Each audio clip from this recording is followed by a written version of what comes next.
président de la commission de l'aménagement du territoire, de l'urbanisme, de l'habitat, des infrastructures et des transports de l'Assemblée nationale.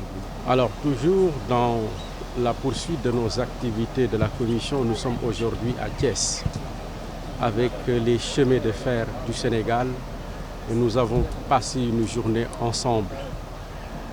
Et ce qu'on peut dire d'emblée, c'est que les députés et les cheminots refusent la mort du rail, la mort du chemin de fer. Nous avons passé tout à l'heure des visites au niveau des ateliers, mais ça vous donne des sueurs froides en constatant le potentiel énorme que nous avons dans le domaine du secteur ferroviaire qui aujourd'hui est en train, j'allais dire, dans un déclin voulu ou imposé. Et cela nous fait penser à la responsabilité de l'État de revoir un peu sa copie. Aujourd'hui, le secteur ferroviaire est une bonne alternative pour le transport des personnes et des marchandises. Nous l'avons dit, c'est entre 4 millions et 5 millions de tonnes de marchandises qui sortent du port de Dakar, embarquées dans des gros porteurs qui acheminent ces marchandises via le corridor. Avec l'impact de l'insécurité routière, la dégradation des routes, et tout cela peut être réglé par le transport ferroviaire. C'est pourquoi nous avons dit, c'est vrai, c'est des investissements qui sont très lourds, mais l'État aujourd'hui doit prendre une option radicale sur cette question-là. On ne peut pas laisser les chemins de fer du Sénégal continuer dans cette léthargie. Les tronçons d'infrastructures qui existent et qui sont exploitables aujourd'hui devraient attirer leur attention, mais aussi réhabiliter les voies dont on pense que, prenons l'exemple de l'axe Dakar-Tamba, où il s'agit d'un investissement supplémentaire pour permettre aux trains actuels de circuler sur des voies métriques. Et c'est à cela que nous appelons l'État, en attendant les investissements qui sont très lourds, pour aller vers des voies à écartement standard.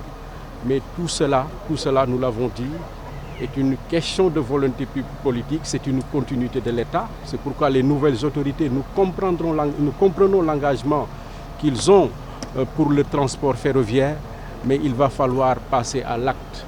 Et c'est cela le sens de notre visite d'aujourd'hui. Nous repartons d'ici avec la ferme conviction que le plaidoyer que nous porterons auprès des autorités des autorités de l'État trouveront écho favorable. Alors, je suis Ibrahim Abba, je suis le directeur général de la Société nationale des chemins de fer du Sénégal. Déjà remercier d'abord la commission, les honorables députés pour l'effort qu'ils ont fait, en tout cas de venir ici nous rendre visite.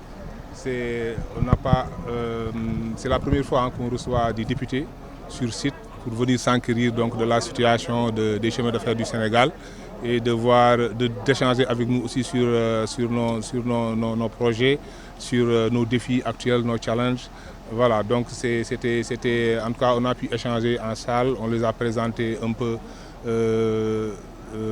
CFS de manière générale, mais on leur a présenté aussi les projets sur lesquels nous travaillons, mais aussi les difficultés que nous rencontrons et aussi le support que nous espérons en tout cas obtenir de la part des parlementaires. Les difficultés sont de plusieurs ordres, mais on a vraiment, vu le temps nous était compté, on a mis le focus sur les problèmes que nous rencontrons sur le patrimoine ferroviaire.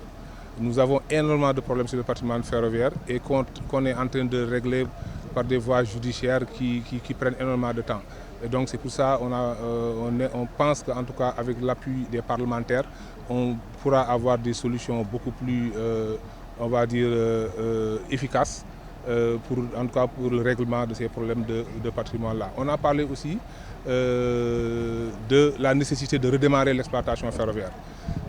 Il est évident, dans le cadre de la Vision Sénégal 2050, on a un ambitieux programme de développement d'un réseau moderne de 2000 km de voies, mais ça va mettre du temps, le temps de finir les études, le temps en tout cas de faire la construction.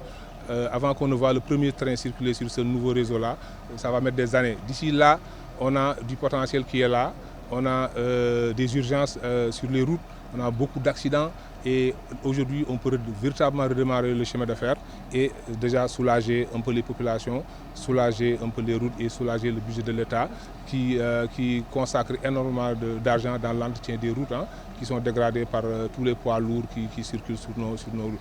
Donc le chemin de fer est une alternative aujourd'hui et une solution vraiment à tous ces problèmes donc, sur la route.